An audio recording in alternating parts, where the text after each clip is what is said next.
നമസ്കാരം. മേയർ ആയ Shri V രാജേഷിനും deputy മേയറായ ആശാനാഥിനും സുഭാഷിതം ചാനലിൻ്റെ അഭിവാദ്യങ്ങൾ. ആരാണ് മേയർ എന്ന് ഉള്ളത് നോക്കിയിട്ടോ ഏത് പാർട്ടിയാണോ നോക്കിയിട്ടല്ല, ഞങ്ങൾ താമസിക്കുന്ന നഗരത്തിൻ്റെ പിതാവ്, നേരത്തെ നഗര മാതാവായിരുന്നു, ഇപ്പോൾ പിതാവ് എന്നുള്ള സങ്കല്പത്തിലല്ല, കാഴ്ചപ്പാടിലാണ് രണ്ടുപേർക്കും ഞങ്ങൾ ബിഗ് സല്യൂട്ട് വരുന്നു. കാരണം 40-45 വർഷമായി ഒരു പാർട്ടി ഭരിക്കുന്നു. അവർ ഒരു ജനാധിപത്യത്തിൽ മറ്റൊരു പാർട്ടി കൂടെ വന്നാൽ എങ്ങനെ ഇരിക്കും? മോരും മുതിരയും പോലെ ആകുമോ? കടലും കടലാടിയും പോകുമോ? എങ്ങനെ ഇരിക്കും എന്നറിയാമല്ലോ. പ്രത്യേകിച്ച് വലിയ പ്രതീക്ഷയോടുകൂടി രാജ്യത്ത് പ്രധാനമന്ത്രി വരുമെന്ന്, 45 ദിവസത്തിനകത്ത് പ്രധാനമന്ത്രി വരുമെന്ന്, ഇവിടെ വലിയ ഹൈപ്പ് ഉണ്ടാക്കുമെന്ന്, സ്പിരിച്വൽ ടൂറിസം, മെഡിക്കൽ ടൂറിസം, പിന്നെ IT, പിന്നെ വിഴിഞ്ഞം പദ്ധതിയുടെ സാധ്യതകൾ, ഇങ്ങനെ ഒത്തിരി കാര്യങ്ങളൊക്കെ ശ്രീ വി രാജേഷ് പറയുന്നുമുണ്ട്. ഇതിനെ സംബന്ധിച്ച് തിരുവനന്തപുരത്ത് ആര് മേയറാകും എന്നതിനെ സംബന്ധിച്ച് ഞങ്ങളും കുറേ വീഡിയോസ് ചെയ്തിരുന്നു. അതിൽ പുരുഷന്മാരെ പേര് പറഞ്ഞതിൽ ഞങ്ങൾ വി രാജേഷിൻ്റെ പേരും പറഞ്ഞിരുന്നു. പക്ഷേ സംഘപരിവാറിൻ്റെ മറ്റാളുകൾ, BG ഗിരി അടക്കമുള്ള ആളുകളെ ഞങ്ങൾ സൂചിപ്പിച്ചു. കരമനാജിത്ത്, ഗോപൻ, 4 പേരുകളിലാണ് കറങ്ങിയത്. അതിൽ എപ്പോഴും വി രാജേഷ് തന്നെയായിരുന്നു മുന്നിൽ നിന്നത്. സ്ത്രീകളെ പറയുമ്പോൾ, വനിതകളെ പറയുമ്പോൾ ശ്രീലേഖ IPS ഒറ്റ പേരായിരുന്നു. പിന്നെ സിമി ജ്യോതിഷ് എന്ന് പറഞ്ഞ രണ്ടാമത്തെ പേര്, ഡെപ്യൂട്ടി മേയർ. സിമി ജ്യോതിഷിനെയായിരുന്നു ശരിക്കും ഡെപ്യൂട്ടി മേയർ ആക്കേണ്ടത്. കാരണം അവരാണ് ധനകാര്യ സ്റ്റാൻഡിംഗ് കമ്മിറ്റിയിൽ നേരത്തെ ഉണ്ടായിരുന്നു. പക്ഷേ രാജേഷ് വന്നപ്പോൾ രാജേഷിന് സൗകര്യമായ ഒരു കെമിസ്ട്രി ഉള്ള, കാര്യം അങ്ങനെയാണല്ലോ, ഒരു സ്ത്രീ ആയാലും പുരുഷനും ഒരു കെമിസ്ട്രിയും കൂടെ പ്രധാനമാണ്.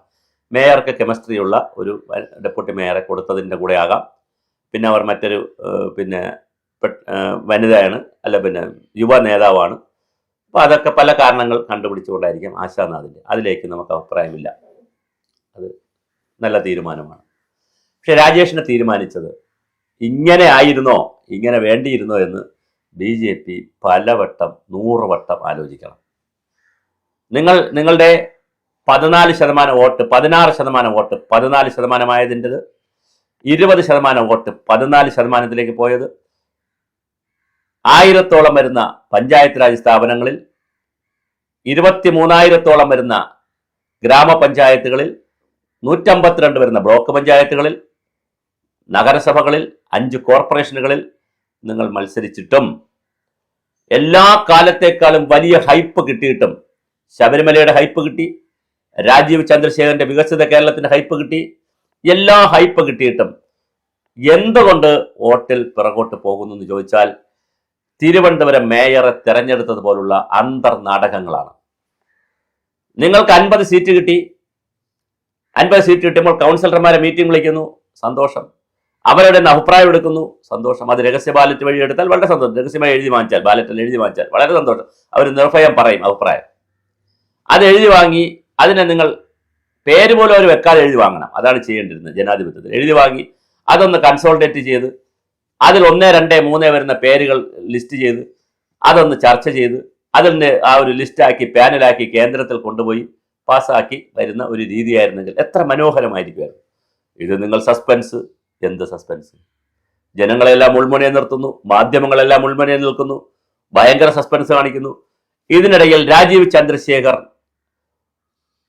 ആയിരുന്നില്ലേ തിരുവനന്തപുരം മേയർ ആരെന്ന് പ്രഖ്യാപിക്കേണ്ടത്? എന്തുകൊണ്ട് നിങ്ങൾക്ക് കേരളത്തിൽ ആദ്യമായി ഒരു മേയർ സ്ഥാനം കിട്ടിയപ്പോൾ, പ്രത്യേകിച്ച് തലസ്ഥാനം കിട്ടിയപ്പോൾ, 1987 അഹമ്മദാബാദ്, പിന്നെ ഹൈദരാബാദിലെ മുനിസിപ്പാലിറ്റി കിട്ടിയപ്പോൾ തുടർന്നാണ് ഗുജറാത്ത് കിട്ടിയതെന്നും, അതുപോലെ ഇവിടെ 2025 തിരുവനന്തപുരം തലസ്ഥാനം കിട്ടിയാൽ ഇനി കാസർഗോഡുകൾ എല്ലാം പിടിക്കുമെന്ന് പറഞ്ഞ രാജീവ് ചന്ദ്രശേഖറിന് തലവേദനയായിരുന്നോ, പനിയായിരുന്നോ തിരുവനന്തപുരം മേയർ ആരെന്ന് പ്രഖ്യാപിക്കാൻ? എവിടെ പോയിരുന്നു രാജീവ് ചന്ദ്രശേഖർ? കഴിഞ്ഞ ദിവസങ്ങളിൽ രാജീവ് ചന്ദ്രശേഖരന്റെ ബോഡി ലാംഗ്വേജ് കണ്ടാൽ അറിയാം. അദ്ദേഹം എഴുതി കൊടുത്ത 1ാമത്തെ പേര് ശ്രീലേഖ IPSൻ്റെതാണ്. അതെവിടെ നിന്നാണ് മാറിയത്? അന്ത്യനിമിഷത്തിൽ നിന്ന് മാറ്റിയതാണോ? നിങ്ങൾ ശ്രീ രാജേഷിനെയും കളിയാക്കിയിരിക്കുകയാണ്, ശ്രീ വി രാജേഷിനെയും കളിയാക്കിയിരിക്കുകയാണ്, ഇപ്പോൾ വച്ചിരിക്കുന്ന മേയറെയും കളിയാക്കിയിരിക്കുകയാണ്. എന്തെന്നാൽ എന്തിനായിരുന്നു ടെൻഷൻ? അപ്പൊ പറയും പത്രങ്ങളാണ് ടെൻഷൻ. അല്ല, നമ്മൾ ഉൾപ്പെടെയുള്ള ചാനലുകൾ, പത്രങ്ങൾ വിവരങ്ങൾ എടുത്താണ് ചെയ്യുന്നത്, വളരെ ബന്ധപ്പെട്ട വിവരങ്ങൾ എടുത്താണ് ചെയ്യുന്നത്. ഇനി RSSകാരുടെ ഇതിനകത്ത് ഇടപെടൽ ഉണ്ടെന്ന് വിചാരിക്കുക, അങ്ങനെയും കേൾക്കുന്നു. ഉണ്ടെങ്കിൽ RSS ആദ്യമേ ഇടപെടണ്ടേ? ശ്രീലേഖ IPSന്റെ പേര് വരുന്നു, പിന്നെ അത് രാജേഷിന്റെ പേരാകുന്നു. വലിയ നാടകങ്ങൾ ഇതിന്റെ ഭാഗമായി നടക്കുന്നു. എല്ലാ പാർട്ടിയിലും നടക്കുമായിരിക്കും. ഇപ്പൊ കൊച്ചിയിൽ ദീപ്തി മേരി വർഗീസിനെ ആക്കാത്തതിന്റെ പേരിൽ വലിയ തർക്കം നടക്കുന്നുണ്ടല്ലോ, ഇപ്പോഴും തീർന്നിട്ടില്ല, മഞ്ഞുരുകിയിട്ടില്ല. തൃശ്ശൂരിൽ കുറച്ചുകൂടി പെയ്ഡ് മേയർ ആണെന്ന് പറഞ്ഞിട്ട് കുറച്ചുകൂടി സീരിയസ് ആയിട്ടുള്ള അലിഗേഷനാണ് തൃശ്ശൂരിൽ നിന്ന് വന്നിരിക്കുന്നത്. അത് കോൺഗ്രസിൽ നിന്നാണ്. കോൺഗ്രസിൽ പിന്നെ ഇതൊക്കെ ചിരപരിചിതമാണ്. അവർ ഇതുപോലെ അവർ തന്നെ അവകാശപ്പെടാറുണ്ട്, ഞങ്ങൾ കേഡർ പാർട്ടിയല്ല, ഞങ്ങളൊരു ജനാധിപത്യ പാർട്ടിയാണ്, ഇത്തരം തർക്കങ്ങളൊക്കെ സ്വാഭാവികമാണ്, ഞങ്ങളത് പ്രൊമോട്ട് ചെയ്യും. പക്ഷേ BJP അങ്ങനെ ആയിരുന്നില്ല. BJP വളരെ ശക്തമായി മനസ്സിലാക്കേണ്ട ഒരു കാര്യം, നിങ്ങൾക്ക് വളരെ സ്ട്രോങ് റൂട്ടുള്ള, വളരെ സ്ട്രോങ് ആയിട്ട് ആഴത്തിൽ പരപ്പൽ റൂട്ടുള്ള പാലക്കാട് നിങ്ങൾ മുട്ടിലിഴഞ്ഞാണ് ഇപ്പോൾ ഭരിക്കുന്നത്. നിങ്ങൾ ഭരിക്കുകയാണെങ്കിൽ മുട്ടിലിഴഞ്ഞാണ് ഭരിക്കുന്നത്. 5 വർഷവും ടെൻഷനായിരിക്കും. പന്തളം നഗരസഭ, ശബരിമലയുടെ ഇത്രയും വലിയ സംവിധാനം ഉണ്ടായിട്ട് പന്തളം നഗരസഭ നിങ്ങളെ കയ്യിൽ നിന്ന് പോയി. ന്യായം പറയും. അത് BJPയും CPM കോൺഗ്രസോട് ഒന്നിച്ചെന്നുകൊണ്ട് അങ്ങനെയല്ലേ കഴിഞ്ഞ പ്രാവശ്യം ഇതുപോലെ പിടിച്ചല്ലോ നിങ്ങൾ. പത്തനംതിട്ട ജില്ലയിൽ എത്ര മുന്നേറാൻ കഴിഞ്ഞു ശബരിമലയുടെ വിഷയമുള്ള?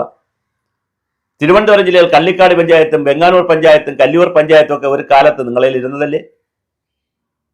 അധികാരം പിടിക്കുമ്പോൾ കല്ലിലടിച്ച പൂക്കൊല പോലെ നിങ്ങൾ ആകുന്നത് എന്തുകൊണ്ട്? അപ്പൊ പിന്നെ വേറെ കാര്യങ്ങൾ പറയും. ഇതിനകത്ത് ഗ്രൂപ്പിനകത്ത് ചെറിയ ഗ്രൂപ്പ്, വ്യക്തിതര ഗ്രൂപ്പുകൾ, ഇതെല്ലാം വർക്കൗട്ട് ചെയ്യും. സംഘപരിവാറുകാർ എന്താണ് ഈ കാര്യങ്ങളിൽ തുടക്കം മുതൽ BJPക്കാരെ കൂടെ നിൽക്കാതെ, ഞാൻ ഈ മുരുകന്റെയും ഗണപതിയുടെയും കഥ പറഞ്ഞു വന്നതാണ്. ലോകം ചുറ്റി വന്ന മുരുകൻ ലോകം ചുറ്റി വന്നു. അപ്പോഴാണ് അച്ഛനും മാതാപിതാക്കളെ മാത്രം ചുറ്റി ഈ ഗണപതി എന്റെ ലോകം ഇതാണെന്ന് പറഞ്ഞിട്ട് ഫലം പ്രസാദം വാങ്ങി കഴിച്ചു. മുരുകൻ വന്ന് വഴക്ക് നടന്നു. അങ്ങനെ ഗണപതിയുടെ കൊമ്പ് മുറിഞ്ഞ കഥയൊക്കെ ഉണ്ട് പുരാണത്തിൽ. ഇത്തരത്തിലുള്ള കഥകളെയും അവതാര കഥകളെയും ഓർമ്മിപ്പിക്കുന്ന തരത്തിലുള്ള ഒരു രാഷ്ട്രീയം BJP കൊണ്ടുപോയാൽ ജനങ്ങളുടെ മുന്നിൽ അപഹാസ്യതരാകും. വികസനം കൊണ്ട് മാത്രം രക്ഷപ്പെടില്ല എന്ന് മനസ്സിലാക്കിക്കോണം.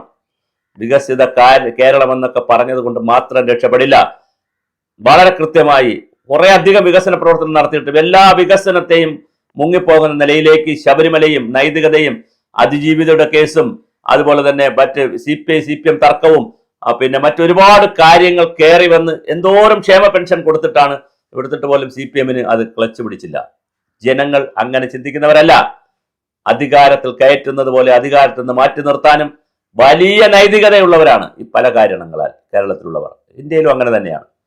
അയോധ്യയിൽ രാമക്ഷേത്രം പണിതിട്ട് അവിടെ കിട്ടിയില്ലല്ലോ, UPയിൽ കിട്ടിയില്ലല്ലോ, വലിയ ബുദ്ധിമുട്ടുണ്ടായില്ലേ? അതുകൊണ്ട് ഇന്ത്യൻ ജനാധിപത്യത്തിലെ ഇന്ത്യൻ ജനതയെ അളക്കരുത്, പ്രത്യേകിച്ച് BJP.